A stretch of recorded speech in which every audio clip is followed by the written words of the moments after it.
Greetings and salutations, everyone. My name is Andrew Kirchhoff, and welcome to my YouTube channel. Today, we're going to be talking about yesterday's trade deadline and the fantasy football implications in regards to the trades that included TJ Hockenson, Chase Claypool, Nyheim Hines, and Jeff Wilson Jr. Not only are we going to be talking about those four players in specific and their potential fantasy outlook for the rest of the 2022 fantasy football season, but we'll also be talking about the players that they may be joining or leaving in context to these trades. For example, TJ Hockenson is leaving Amon-Ra St. Brown. And from what we saw last season when TJ Hockenson went down with an injury, there was a lot of influx of potential targets and fantasy point output from Amon-Ra St. Brown. And we'll talk about that context as to how this trade potentially helps him and perhaps hurts others. Over the course of today's episode, I'm going to be sharing with you guys my opinion, but of course, I want to justify said opinions with statistics in order to give you guys a full understanding as to why I may be wanting to target some of these players via trade for the potential 2022 outlook, or perhaps make sure that none of these guys are sitting on our waiver wires after last night's waivers ran. So let's get into it. Now, before we do, this is the first video for today. Later this afternoon, I will be having my top 36 wide receiver rankings released. So for those of you who are interested in week 9 rankings at the wide receiver position, getting all the context and statistics regarding those players going into the week, check that out. If you guys are new to the channel, be sure to subscribe. Again, we're making daily fantasy football content for the entirety of the 2022 season in order to help you win a 2022 fantasy football championship. We have live streams throughout the entire course of the week, typically 4 per week. And of course, the main one being on Sunday morning, where I have free rankings across the board at all primary positions, whether it's running back, wide receiver, tight end, quarterback, kicker, and defense, all available to you Sunday morning. So go ahead, subscribe to the channel, and help yourself win a championship. Also, before we begin, if you guys have not yet already and you want to continue to play daily fantasy, check out Prize Picks. Again, if you perhaps don't have anybody implicated in this upcoming Thursday night's game between the Philadelphia Eagles and Houston Texans, I think we can all unanimously say that whatever number they're going to have Miles Sanders at in terms of rushing yards, we're probably going to go more on that entry, because the entire point of Prize Picks is picking more or less on a given player statistic. And based on the fact that the Houston Texans are giving up the most points to opposing running backs thus far this season on average, and giving up the most rushing yards per game on average this season, I think we're in a perfect position to go ahead, pick more on that entry, and succeed and potentially win some prizes. So go ahead and check that out. There's a link down in the description. When you use promo code Andrew to make a first-time deposit, you'll be given a first-time deposit match up to $100. So check that out today. Use promo code Andrew. Thank you very much. All right, let's get into talking about yesterday's trade deadline, as I wanted to go ahead and collect information regarding these players to give you guys the most possible information on their potential outlook for the rest of the season. We begin with TJ Hockenson, who, quite frankly, was the first and foremost trade that kind of shocked me yesterday, mainly because not only was he traded, which was a little bit of a surprise, but he was traded to a team within his own division. Going from, one team in the NFC North to another is pretty suspicious, but we have seen the Vikings and the Detroit Lions trade multiple times, whether that was, in the NFL draft earlier this year. So it's not really out of their characteristics to trade within their own division. That being said, the primary reason why TJ Hockenson, who currently has, in terms of statistics, 72.5 fantasy points and a half PPR scoring format, 43 targets, 26 receptions, 395 receiving yards, and 3 receiving touchdowns thus far. The reason why he was primarily traded was because of Irv Smith Jr. Irv Smith Jr. went down with an ankle injury, and for those of you who started him last week against the Arizona Cardinals and were bummed out by his performance, he's out for 8 to 10 weeks. So don't curse my name and don't curse his name, because this is just a variable in regards to fantasy football and football in general that is just the nature of the beast. Injuries happen, and that's just the current circumstance. So knowing that he's going to be on the IR for 2+ months, they needed to go ahead and address the tight end position, because we know Kevin O'Connell, coming from the tree of Sean McVay, wants to run a lot of 11 personnel, 1 running back, 1 tight end sets, or potentially have 2 back sets where they have the fullback, CJ Ham. But having TJ Hockenson in this lineup is certainly something that they were aggressive on, and they went ahead and made a play for it. Of course, they have Super Bowl aspirations, and going forward, they're going to continue to utilize their tight end position because they have the talent to do so. Now, a couple of things that I wanted to mention in regards to some of the players for the Minnesota Vikings and how they're going to help TJ Hockenson in this entire transition. First and foremost, it's Kirk Cousins. Kirk Cousins has been with this organization for quite some time, and when you go back to 2021 and see just how much he utilized his tight ends, we found that in 2021, in the 16 games that he was active for, because he did miss the Week 17 game against the Green Bay Packers in 2021, he targeted his tight ends 5.5 times per game, which led to 3.88 receptions per game, 37.4 receiving yards, 0.25 receiving touchdowns, and only 7.17 half PPR fantasy points per game on average via the 2021 season. Now, this season, we have a completely different script, as we have a new head coach, new offense, new everything. It definitely wants to focus in on the tight end position, as they're targeting the tight end position 7 times per game nearly, 1.5 more times per game on average. We have 5.28 receptions per game.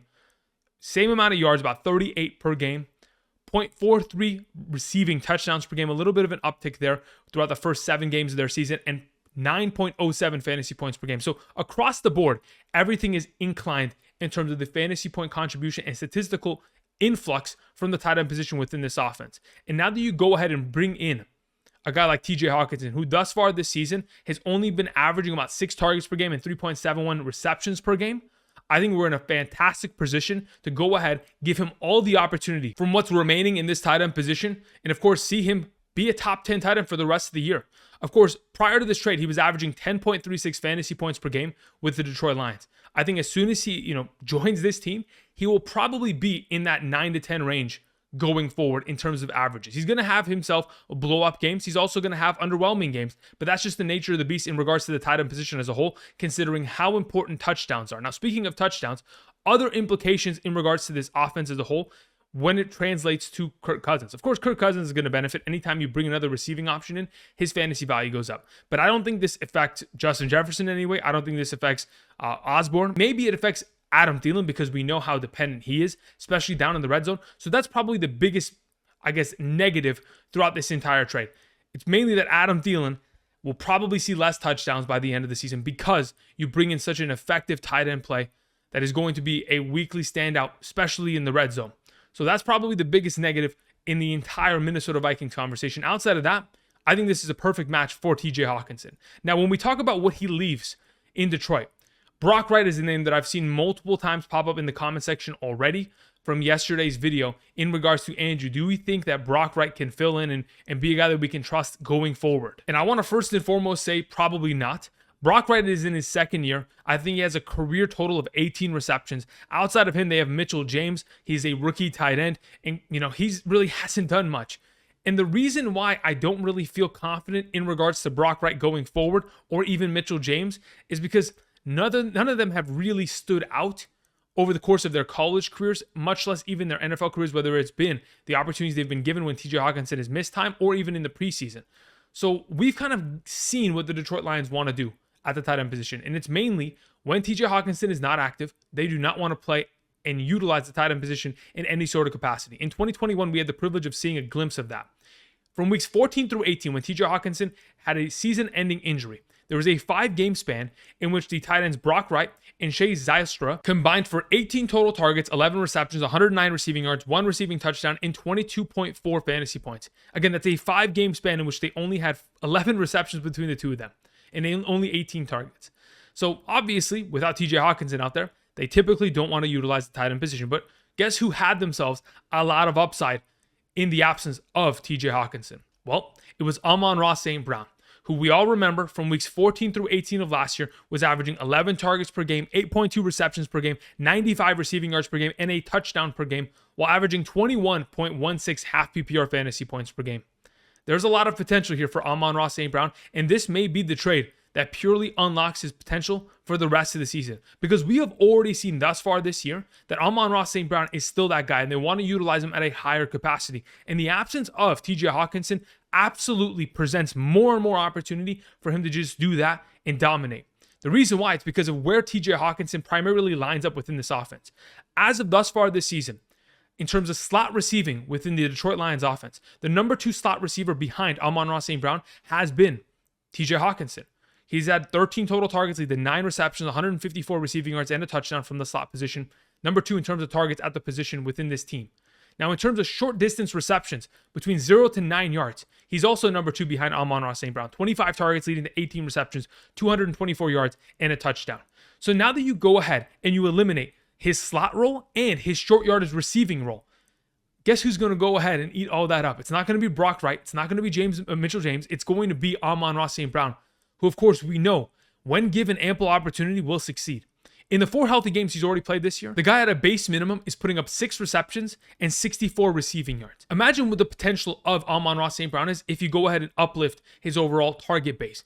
Thus far this season, in the four healthy games that he's playing, the games in which he's averaging 18 fantasy points per game thus far this season, he's been getting 10.75 targets per game and 7.5 receptions per game, 80 receiving yards, and a half a touchdown per game. There is so much potential for Amon-Ra St. Brown to have this breakout. And for those of you who have already gone ahead and listened to me preach it for the last couple weeks and traded for him, congratulations. I think we are on a path for an ultimate amount of success from this young man, the second-year wide receiver. Now, if in fact you have an opportunity of potentially trading for said Amon-Ra St. Brown, do it. I think there's no time like the present to make sure to include yourself in the conversation of a top 12 wide receiver for the rest of the year within an offense that is in desperate need of receiving threats in a bunch of negative game scripts going forward. Now, the final thing I wanted to mention, I won't go ahead and pop up DeAndre Swift or Jamal Williams. I don't think the absence of TJ Hockenson really provides much in their regard, mainly because TJ Hockenson has not been a great run blocker in his career, and he really didn't help much in that regard over the course of this season. I think this does potentially help Jamison Williams, but quite frankly, Jamison Williams is going to benefit from the fact that there isn't any outside wide receiver talent on this team. You know, Josh Reynolds, DJ Chark, they're not equipped enough to hold back Jamison Williams. So I don't really think Hawkinson's absence really provides more targets to him, because we knew that Jamison Williams, regardless of Hockenson being there or not, was going to get targets because there was no one else to catch the ball outside. Either way, this covers the TJ Hockenson topic. Let's go ahead and move on. Let's begin talking about Chase Claypool, now the new wide receiver for the Chicago Bears. I mean, I didn't expect to see this happen, but then again, there was a lot of rumors regarding Chase Claypool, but of all the teams to go and head and move him to, the Chicago Bears didn't seem like one on my radar, because typically you would think a team that is maybe in contention to getting to the playoffs, winning a Super Bowl, might want to make a move of this caliber, considering what he has a year and a half left on his rookie deal, and someone's going to have to pay him. So very interesting, but nonetheless, let's talk about Chase Claypool's potential impact in terms of a fantasy implication. Going forward, the first and foremost thing that we wanted to mention is the fact that Chase Claypool has been a fantastic wide receiver in fantasy football. If you go back to 2020, his rookie year, he was the number 19 overall wide receiver in that given season, having scored 11 total touchdowns, 9 through the air and 2 on the ground. Now, over the course of today's section here, I'm going to mention the reasons why he was so successful in that season, and it mainly had to do with the quarterback play and where they lined him up within said offense in comparison to where he currently lines up this season. So let's go ahead and begin by talking about the Chicago Bears offense and where he, naturally fits in to this entire scheme. Justin Fields at this current moment in time is coming off of 4 consecutive weeks of incredible performances. In fact, in fantasy football, Justin Fields since week 5 is the number 2 overall quarterback in terms of fantasy points scored total. That is an unbelievable statistic. Now, they've obviously gone ahead and made some moves this offseason to try to get as much help for Justin Fields, bringing in guys like Byron Pringle. They even went ahead and drafted Velus Jones, but they even traded for N'Keal Harry. They wanted a big-bodied wide receiver to play on the outside, and quite frankly, they didn't find that with N'Keal Harry, despite the fact that he scored a touchdown last week. Really, it wasn't something that they were thinking that was going to last much longer. Therefore, instead of throwing to Dante Pettis, Equanimeous St. Brown for the next couple weeks, they thought, let's go ahead, let's make a play at Chase Claypool, which they did. And quite frankly, I think it's going to benefit Justin Fields in the long run. Again, this is a big body wide receiver. We're talking about Mapletron, 6'4", 220-pound machine. That if in fact you have him running a 9 route and he's in one-on-one coverage, he's going to find himself success. But the only issue that I have in regards to the potential for Chase Claypool is the fact that Justin Fields is only throwing the ball to his wide receivers about 16.5 times per game over the course of the last 4 weeks. Now, those 16.5 targets have led to about 10 receptions per game, 125 receiving yards per game, 0.75 touchdowns per game, and 22.78 fantasy points per game. Now, that's obviously going to be spread out between Darnell Mooney and all the other names that I mentioned prior. But unless Chase Claypool is going to be utilized in an outside wide receiver role, I think we're maybe in a little bit of trouble here. Mainly because when he was successful his rookie year, he wasn't in the slot position. And most recently, they moved him back into the slot because of the implementation of George Pickens within the Pittsburgh Steelers offense. But I don't think Chase Claypool really belongs in the slot. He really is just a big body wide receiver that needs to make contested catches. That is what his gift is as a physical attribute. And he's got the speed to do it. They just got to unlock it for him. They got to put him in the position to go ahead and dominate there. Now, for those of you who may be concerned regarding the idea that, Andrew, this is a run-first offense, they're not going to be able to throw the ball much. We heard the exact same thing about A.J. Brown this offseason, right? We heard the exact same thing where, Andrew, it's a run-first offense. There's not going to be enough passes to go around. I can assure you there will be. And if Justin Fields continues this level of play, by all means, Chase Claypool is a fantastic option going forward. Now, let's talk about the implications within the Steelers organization. With the absence of Chase Claypool, it opens up a lot of receiving work from the slot position. Like I was mentioning, in 2020, he played on the outside. In 2021, also maintained on the outside as Ray McCloud was the slot wide receiver for the Steelers. And then in 2022, they some way had a genius idea to move him into the slot. Quite frankly, it really hasn't panned out, even though he has had 40 targets, 24 receptions, 250 yards, and a receiving touchdown from the slot position alone this season. When you go ahead and compare him to all other wide receiver options in the National Football League, he has the third most targets from the slot position amongst all in the National Football League, which is quite ridiculous, but he's got himself a lot of opportunity there. Now, with his absence, guess who's going to go ahead and benefit as a slot receiving option? That's going to be Pat Freiermuth, tight end of course, the Pittsburgh Steelers. Pat Freiermuth has been one of the primary receiving threats in the slot position since he joined this team in 2021. Of course, was showing a lot of success from the slot and continue to maintain that in 2022 as he's the number 2 slot receiving option within this offense with 18 targets that have led to 11 receptions, 151 yards, 0 touchdowns. Now, when we go ahead and look at Pat Freiermuth thus far this season, healthy in the games in which he hasn't left with an injury of anything of that sort of capacity, because I know many of you are aware that he left the Buffalo Bills game with a concussion. So if you eliminate that from his entire scoreline, thus far this season, he's averaging 7.7 targets, 5 receptions per game, nearly 60 receiving yards per game, and 9.42 half PPR fantasy points per game. Now, if you just go ahead and add on more potential targets, his overall potential outlook continues to grow. I think Pat Freiermuth may be an option you want to go ahead and trade for, because whenever we have seen Pat Freiermuth in his entire career, regardless of whether it's been Mitch Trubisky, Kenny Pickett, Mason Rudolph, Big Ben, doesn't matter who, whenever he's given 6 or more targets throughout his career, he's averaging 9.8 half PPR fantasy points per game. And that number is only going to rise as we continue without Chase Claypool. And I'll tell you exactly why. With Kenny Pickett under center, this is an offense that cannot throw deep. Thus far this season, Kenny Pickett, throwing the ball 20 or more yards down the field, is 5 for 18 passing. That's a 27.8 passing completion percentage. Now, in terms of passes of 10 to 19 yards down the field, he's 14 for 31. It's a 45.2% passing completion percentage. But in terms of passes from 0 to 9 yards, pretty much short passing opportunities, he is 73 for 87, has an 83.9% passing completion percentage in that category, and is number 4 amongst all quarterbacks in terms of that passing completion percentage in that category. And I'm sure you know where this is going. You know, Pat Freiermuth is going to run a bunch of short routes, and when he does, the opportunity is going to be there. And when the opportunity racks up, the fantasy points will follow. That is a given.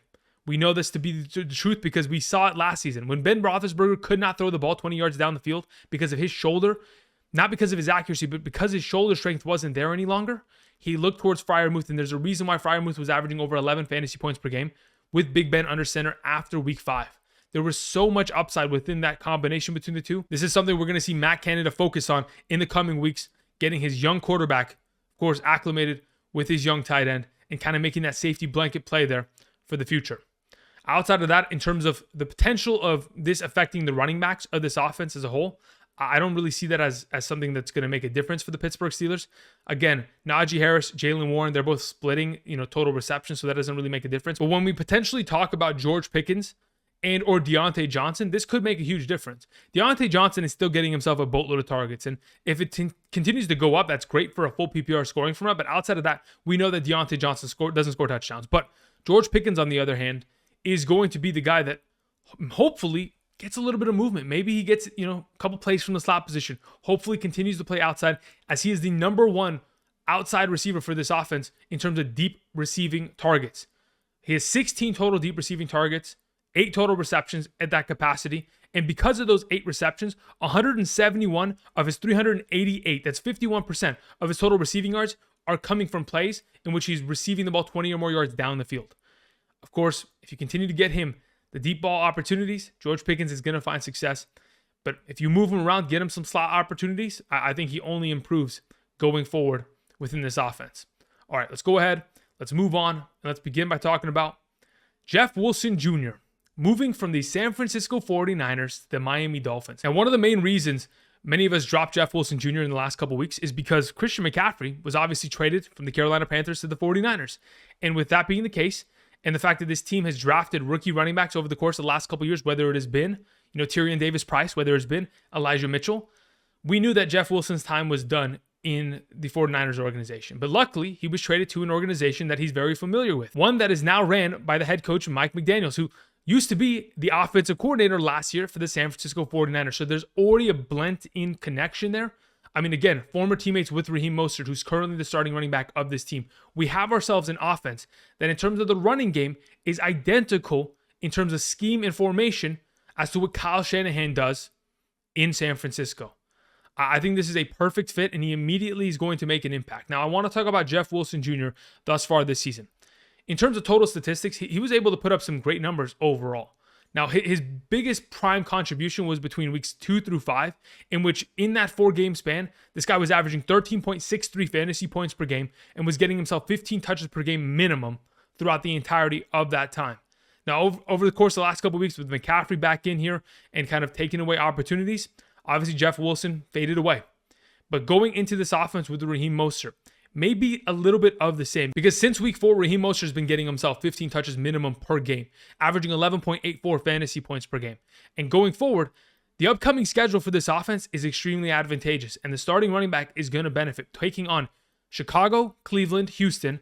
San Francisco's a tough matchup, but then the LA Chargers. That's 4 of the top 5 matchups in terms of fantasy points allowed to opposing running backs thus far this season on average, in terms of rushing statistics alone. If you want to go ahead and argue the idea that perhaps Chase Edmonds leaving this backfield does open up opportunity for the potential of Jeff Wilson Jr. and Raheem Mostert, then I would 100% agree. Because Chase Edmonds being traded to the Denver Broncos, which, again, my only opinion on the matter is that entire backfield is a mess. And quite frankly, I don't want anything to do with it unless you are in a super deep league. And even then, I don't want to have any Chase Edmonds shares. I'd rather have Latavius Murray and Melvin Gordon because I know they're going to have that goal line opportunity going forward. So that in itself, either way, the absence of Chase Edmonds certainly does help Jeff Wilson in this backfield because it gives him that RB2 spot immediately. But let's think about what Chase Edmonds has kind of contributed since week 4, since Raheem Mostert took the starting job. As of the last 4 or 5 games here, Chase Edmonds has only been averaging 3.26 fantasy points per game and averaging 4.6 touches per game. That in itself, not enough to justify us trusting in RB2 within this offense, especially if they're not going to give Jeff Wilson Jr. more opportunity than that. But the entire question is, why did they trade for Jeff Wilson Jr. unless they knew they needed another running back to either be an insurance policy for Raheem Mostert, who has had himself a plethora of injuries throughout his entire career, or maybe because Jeff Wilson is just better than Raheem Mostert right now. I think there's a good argument to be had in regards to that. In regards to Jeff Wilson Jr. not having as much wear and tear on his body comparatively, and being in a position where he could very easily take the starting spot from Raheem Mostert with a couple bad games or a couple big performances from Jeff Wilson in the couple opportunities he's given. Now, going into this week, obviously he's going to have to learn the entire playbook, but he's quite familiar with the entire scheme. And if they're running anything similar in terms of jargon, he could very easily fill into this team and be an immediate impact. But the issue is, this isn't a run-first football team, and though they have extremely advantageous matchups over the course of the next 5 weeks, they're going to throw the ball first and foremost. Run a lot of RPO, but throw it first and foremost. And once you get past Waddle, Tyreek Hill, Gesicki getting theirs, then we can talk about the running game, which has purely been second nature for this offense over the course of the last month. Nonetheless, I think this does give a little bit more value to Jeff Wilson. I want to pick him up. I want to have him on my team mainly because I think he's an incredible handcuff option in case something is to happen to Raheem Mostert. And best case scenario, he overthrows Raheem Mostert and becomes a starter going forward. Now, as for Raheem Mostert, hey, maybe he continues the ball out and maintains this starting position. And if he does, by all means, we have no problem with that. It's just a matter of making sure that we have all the insurance policies available. So if you have Raheem Mostert, it's probably a smart idea to pick up Jeff Wilson Jr. off the waivers if in fact available. All right, let's go ahead and move on to the final player I wanted to mention on today's episode, another running back. Going from the Indianapolis Colts to the Bills really wasn't a surprise here, mainly because we had heard that the Bills wanted to make a play at a running back. Now, whether that was Alvin Kamara and Kareem Hunt, those names are thrown around.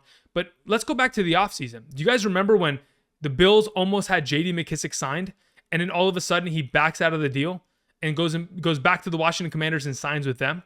J.D. McKissic was supposed to be one of the premier pickups of the offseason because they wanted to get a running back not named Devin Singletary utilization in the receiving game out of this backfield.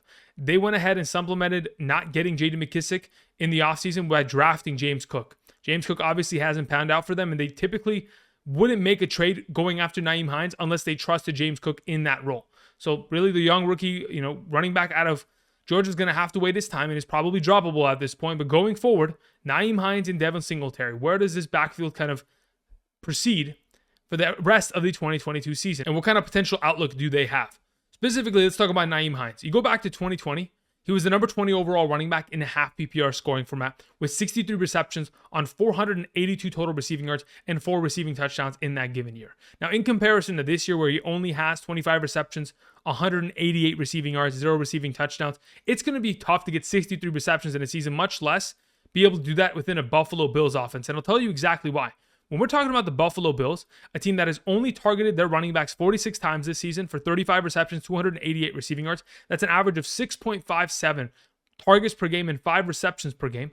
Sure, that is a decent number, but ultimately, over the course of the entire season, if he's going to still get some opportunities siphoned away from him by Devin Singletary, I don't see this being a transition that is immediately going to make an impact anything outside of a PPR scoring format.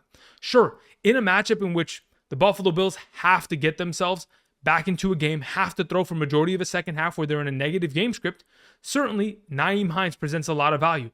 But how often are the Buffalo Bills in those scenarios? Quite frankly, they're not.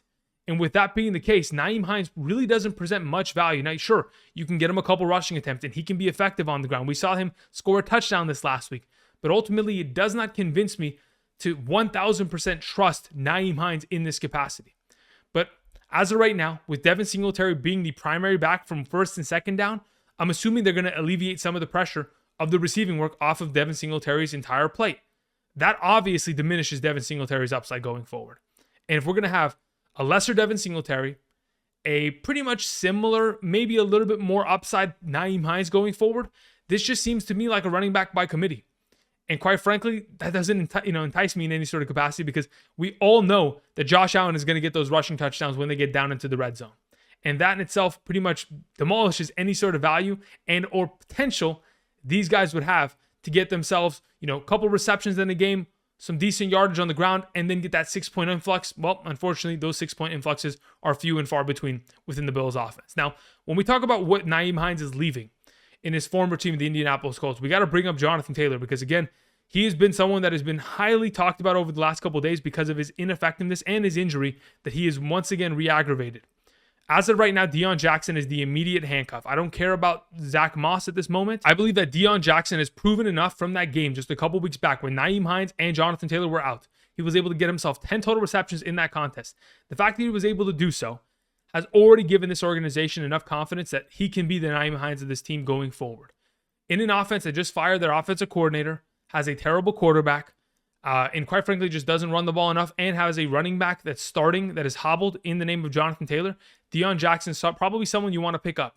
Because going forward in future weeks, if the Colts continue to lose and they are completely mathematically out of playoff contention, I wouldn't be surprised if Frank Wright and this entire organization shuts down Jonathan Taylor for the season, just like we saw with Christian McCaffrey a couple years ago, being shut down because, again, they weren't in playoff contention. And why go ahead and take away valuable years from a prime stud running back that really we know the NFL stands for not for long, especially the running back position. You don't want to go ahead and throw away those great seasons and a lot of touches on a season that just doesn't matter any longer. So at this current moment in time, I'm beginning to trend towards the idea that this team is pretty much already forfeiting the year.